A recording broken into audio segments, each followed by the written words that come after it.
નમસ્કાર દર્શક મિત્રો, અમારી ચેનલમાં તમારું સ્વાગત છે। ભારતની વસ્તી ગણતરી આવી રહી છે, તો ભારતની વસ્તી ગણતરી માટે માહિતી આપતો એક વિડીયો અમારી ચેનલમાં પ્રસારિત થઈ ચૂક્યો છે। આ બીજો વિડીયો તમારી સમક્ષ રજૂ કરીએ છીએ। હવે આપણે એ જોવાનું છે કે ભારતની વસ્તી ગણતરી કેટલી વખત થઈ છે। તો આપ સૌને યાદ અપાવી દઈએ કે ભારતની વસ્તી ગણતરી 1951માં, તેવી જ રીતે 61માં, 71માં, 1981, 1991, 2001 અને 2011માં થઈ ચૂકી છે। 2021માં ભારતની વસ્તી ગણતરી થવાની હતી, પરંતુ કોરોના મહામારીને લીધે તે બાકી રહી ગયું હતું। એટલે હવે વર્ષ 2026 અને 27માં ભારતની વસ્તી ગણતરી ફરીથી થવા જઈ રહી છે। આ સિવાય તમને યાદ અપાવી દઈએ કે ભારત દેશ આઝાદ થયો તે પહેલાં બ્રિટિશ શાસન દરમિયાન 1872માં પણ ભારતની વસ્તી ગણતરી એક વખત થઈ ચૂકી છે। તો ચાલો આપણે સૌ કર્મચારી મિત્રો હોય કે પછી આપણે ભારતના સામાન્ય નાગરિક હોય, ભારતની વસ્તી ગણતરી વખતે આપણે 2026-27માં કઈ કઈ બાબતો ધ્યાનમાં રાખવી અને કઈ માહિતી આપણે તૈયાર રાખવી તેમના વિશે વાત કરીએ। આશા રાખીએ છીએ કે આ વિડીયો તમને ગમશે। અમારી ચેનલને સબસ્ક્રાઈબ કરશો, જેથી હવે પછીના જે કંઈ પણ નવા વિડીયો આવશે એ તમારી સમક્ષ મોબાઈલમાં આવી જશે। નમસ્કાર દર્શક મિત્રો, વસ્તી ગણતરી 2027નું ફોર્મેટ આ પ્રકારનું હોઈ શકે છે। સૌ પ્રથમ આપણે જોઈએ છે કે ઘર યાદીના બ્લોકોની સ્થળ સંકેતની વિગતો આવશે। ત્યાર પછી રાજ્ય, જિલ્લો, તાલુકા, શહેર, ગામ, વોર્ડ અને ઘર યાદીમાં બ્લોક નંબર હશે તેવી પ્રાથમિક માહિતી તેમાં આવશે। અને ત્યાર પછી અપેક્ષિત મકાનોની સંખ્યા। આ બધી પ્રાથમિક માહિતી પૂરી થાય ત્યાર પછી આપણે આગળનું પેજ શું છે જોવાનું છે। આ માત્ર નમૂનો છે, આ પ્રમાણે જ હશે તેમ કહી શકાય નહીં। ત્યાર પછી ઘરયાદીના બ્લોક નંબર મુજબ ઘરયાદી દાખલ કરવાની છે, ડેટા સુધારી શકાય તેમ છે અને અલગ અલગ મેનુ છે તેમાં આપણે જરૂરિયાત મુજબ તેમાં ફેરફાર કરવાનો રહેશે। ત્યાર પછી આવે છે લીટી નંબર, મકાન નંબર, અને જો મકાન નંબર સમાન હોય તો આપણે પુનરાવર્તનમાં જવું પડશે। ત્યાર પછી આપણે આવા અલગ અલગ નમૂના આવે છે તેમાં જોઈએ છીએ આપણે 4 નંબરનું પેજ છે તેની વાત કરીએ। સામગ્રીની વિગતો આવશે, ભોંયતળિયાની વિગતો છે કે તેમાં ભોંયતળિયું શેનું બનેલું છે, માટી, લાકડું, પાકીટ વગેરે અલગ અલગ વિભાગો આપેલા છે, તેમાંથી જે ભોંયતળિયું હોય તેના ઉપર આપણે ટીક કરવાનું રહેશે। ત્યાર પછી આપણી સમક્ષ આવે છે તેની સામગ્રીની વિગતો। દિવાલમાં વપરાયેલ મુખ્ય સામગ્રી કઈ કઈ છે, ઘાસ છે, વાંસ વગેરે, પ્લાસ્ટિક, પોલિથીન હોય, માટી, લાકડું, ગારાની બનાવેલી છે, પાકી ઈંટ છે, કોન્ક્રીટ વગેરે અલગ અલગ જે સામગ્રી હોય તેમના ઉપર આપણે ટીક કરવું પડશે। અને ત્યાર પછી આપણે લઈએ છીએ આપણે 7મી વિગત।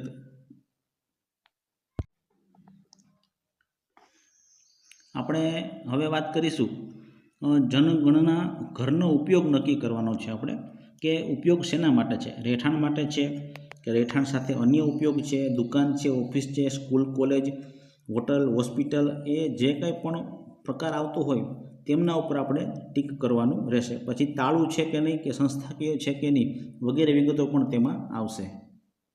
તમે જ્યારે ગણતરી કરવા ગયા ત્યારે તેની સ્થિતિ કેવી હતી, સારી હતી, રહેવાલાયક હતી કે ખંડેર જેવી હાલત હતી, તેમના વિશે પણ આપણે માહિતી રજૂ કરવાની રહેશે।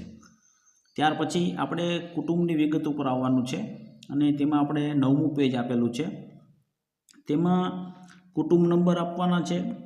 આ કુટુંબમાં સામાન્ય રીતે રહેતી કુલ વ્યક્તિઓની સંખ્યા આપણે બતાવવાની છે અને કુટુંબના મુખ્ય માણસ જે છે કોઈ પણ વ્યક્તિ તેમનું નામ આપણે તેમાં લખવાનું રહેશે।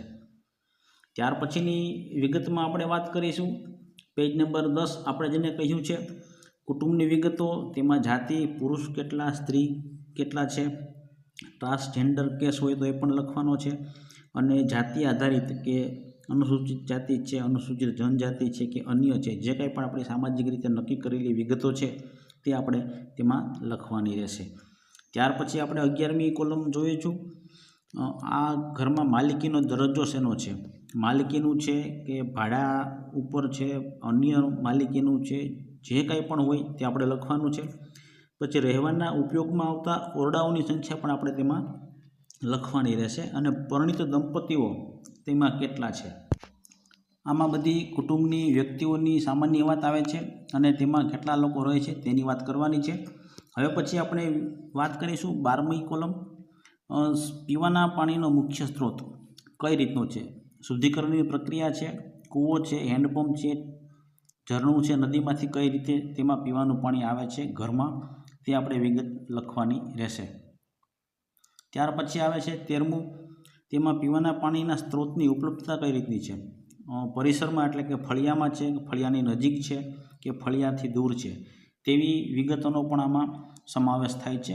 ખૂબ ચોકસાઈપૂર્વક આપણે બધી વિગતો લખવાની રહેશે. ત્યાર પછી આપણે વાત કરીશું 14મી આપણે કોલમ અથવા તો પાના નંબર કહ્યા છે તેની વાત કરીએ છીએ. કુટુંબને ઉપલબ્ધ સુવિધાઓ કઈ કઈ છે, તેમાં પ્રકાશનો મુખ્ય સ્ત્રોત કયો, વીજળી છે, કેરોસીન છે, સૌર ઉર્જા, અન્ય કોઈ પણ છે વગેરે વિગત આપણે તેમાં લખવાની રહેશે. ત્યાર પછી આપણે 15મું જેને કહી શકાય કે પાનું લીધું છે, તેમાં કુટુંબની સુવિધા છે, તેમાં શૌચાલયનો ઉપયોગ તેમાં ખાસ અગત્યનું છે કે કુટુંબ માટે છે કે અન્ય સાથે છે કે પછી જાહેર શૌચાલયનો ઉપયોગ કરે છે. એવી જ રીતે ખુલ્લામાં જાય છે કે બંધ શૌચાલય આવે છે તેમાં જાય છે. આવી ઘણી બધી વિગતો શૌચાલયને લગતી છે તે આપણે 16મા પાના ઉપર એ પણ જોઈએ છે. શૌચાલયનો પ્રકાર પણ તેમાં બતાવેલો છે. પાઇપવાળી ગટરની વ્યવસ્થા સાથે છે કે સેફ્ટી ટેન્ક સાથે છે. ખાડાનું જે કંઈ પદ્ધતિવાળું શૌચાલય છે તે શૌચાલયના પ્રકારમાં એકદમ ચોકસાઈ રાખીને આપણે તે કોલમ ભરવાની રહેશે. અને ત્યાર પછી ગંદા પાણીના નિકાલની વ્યવસ્થા પણ કઈ રીતે છે તે આપણે તેમાં જોવાનું રહેશે. હવે આપણે વાત કરીશું 18મું પેજ, એમાં પરિસરમાં સ્નાનાગૃહની વ્યવસ્થા. આપણે જોયું છે કે જેવી રીતે શૌચાલય જરૂરી છે તેવી જ રીતે બાથરૂમ પણ જરૂરી છે. તો સ્નાનાગૃહમાં છત વિનાનું છે કે છતવાળું છે, એવી બધી વિગતો પણ આપણે તેમાં લખવાની રહેશે. અને ત્યાર પછી આપણે 19મું પાનું છે તેમાં જે વિગતો લખવાની છે તે ખૂબ જરૂરી છે.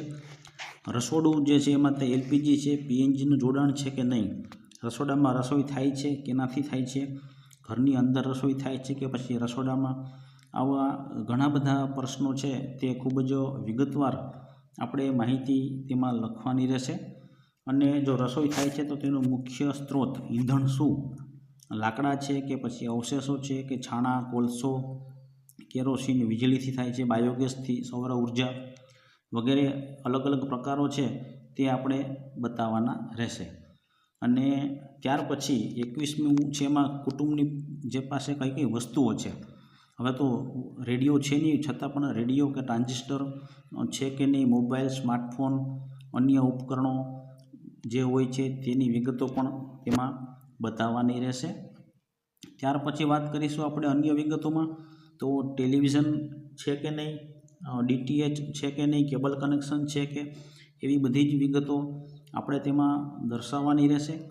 ત્યાર પછી આપણે અત્યારે ઇન્ટરનેટનો સમય છે તો લેપટોપ છે, કોમ્પ્યુટર છે, મોબાઈલ કે સ્માર્ટફોન, અન્ય કોઈ પણ ઉપકરણ છે કે નહીં, અને લેપટોપ કે કોમ્પ્યુટર છે કે નહીં, હા કે નામાં જવાબ આપવાનો છે.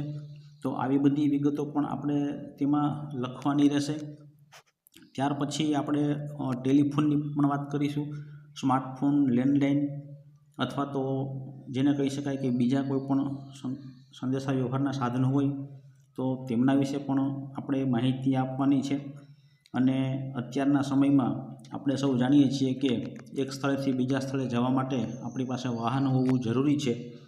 તો વાહનમાં જે કુટુંબ છે તેમની પાસે સાયકલ છે, સ્કૂટર છે, મોટરસાયકલ છે, મોપેડ બંને છે કે નથી, અને 4 પૈડાવાળું વાહન કાર, જીપ એમાં પણ છે કે નહીં, તેની વિગતો આપણે આપવાની રહેશે. અને ત્યાર પછી કુટુંબમાં મુખ્ય અનાજ જેને કહી શકાય ઘઉં, ચોખા, બાજરી, જુવાર, મકાઈ કે અન્ય જે ખાતા હોય તેમની વિગત પણ આપણે તેમાં આપવાની રહેશે. આ બધી વિગતોના આધારે તારીખ તૈયાર થાય છે. અને છેલ્લે આપણે આ જે 27મું પાનું છે તેમાં મોબાઈલ નંબર દાખલ કરવાનો છે કે જે મોબાઈલ નંબર કાયમી ધોરણે ઉપયોગમાં લેવાતો હોય તે મોબાઈલ નંબર આપણે આપવાનો રહેશે. અને ત્યાર પછી આપણે વાત કરીશું જવાબોની સમીક્ષા છે. તેમાંથી જો કંઈ પણ ભૂલ હોય અથવા તો જે આપણે ટીક કરેલા હોય તે બ્લુ અક્ષરે લખાઈને આવી જશે અને તમે એમાં જે કંઈ પણ એડિટ અથવા તો સુધારો વધારો કરવા માગતા હોય તો તેમના ઓપ્શન પણ તેમાં બતાવે છે. બધી જ વિગતો ફરીથી એક વખત ચકાસી લેવી અને ત્યાર પછી તેમાં આગળ વધવું. એટલે 29મું આપણે જેને કહીએ છીએ પાનું, તેમના ઉપર આપણે ખાતરીપૂર્વક કહેવાનું છે કે જે કંઈ પણ વ્યક્તિ જે માહિતી આપી છે તે બધી સાચી છે અને તે બદલ આપણે તેમનો રાઇટ કરી અને સહી પણ લેવાની રહેશે. આ બધી વિગતો તમને પસંદ આવી હશે તેવી અપેક્ષા રાખીએ છીએ.